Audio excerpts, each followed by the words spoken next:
Hey, what's up? Welcome back to my YouTube channel and my Facebook page. Please follow and subscribe para updated kayo sa mga susunod kong videos. So, for today's video ay i-share ko sa inyo patungkol sa stator coil.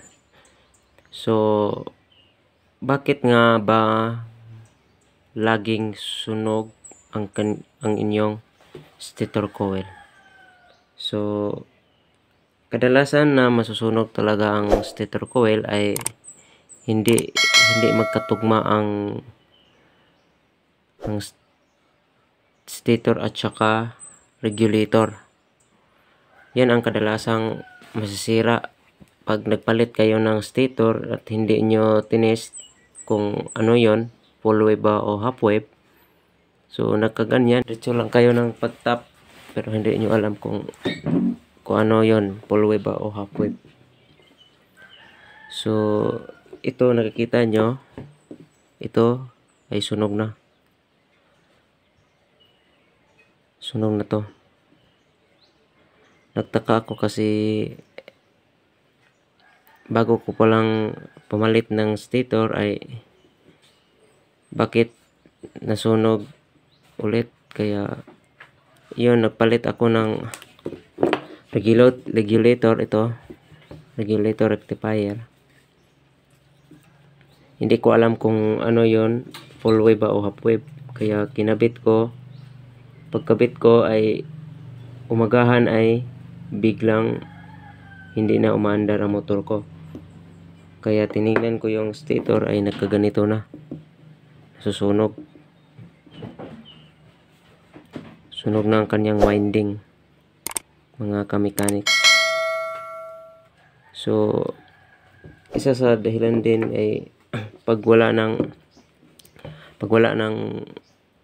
kuryente ang inyong stator ay ang kanyang primary coil. Ito yon ang primary coil. Ito. No, ito kita nyo, di ba? Magkaiba sila, no? Magkaiba sila. Ito sunog na, ito hindi, no? Kita nyo yung winding, hindi sunog. Pero ang kanyang primary coil ay may problema na, oh. Malayo ang gap niya. Kaya ito ang nasusunog. At nagtaka din ako kung bakit bigla na lang huminto ang motor ko, kasi yun pala ay putol-putol ang kanyang kuryente galing sa stator coil. So chinek ko agad, tinister ko to at nalaman ko na wala talagang kuryente ang kanyang primary coil. Ito yung wire. Tinisting ko yon sa manual test ko to. Tinatap ko yon sa body ground, ginaganyan ko, tapos kinik ko yung kickstarter, ginanyan ko yon, walang lumalabas na kuryente. Dapat ginanyan nyo, dapat may lumalabas na kuryente. Yan ang ibig sabihin na ang inyong stator coil ay maayos pa. Pag tinister nyo ang light coil at saka yung charging coil ay okay naman siya, ay goods pa rin ang kanyang stator. So ito talaga ang dahilan kung bakit ako laging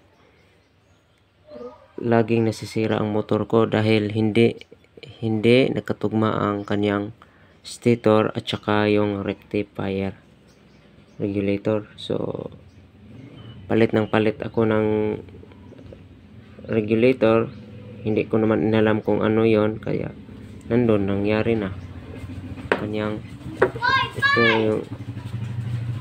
ito yung pinalit ko, tapos nasisira din kasi hindi na kinayanan ng kuryente. Ito nasusunog ko. Susunog talaga itong mga ka-mechanics.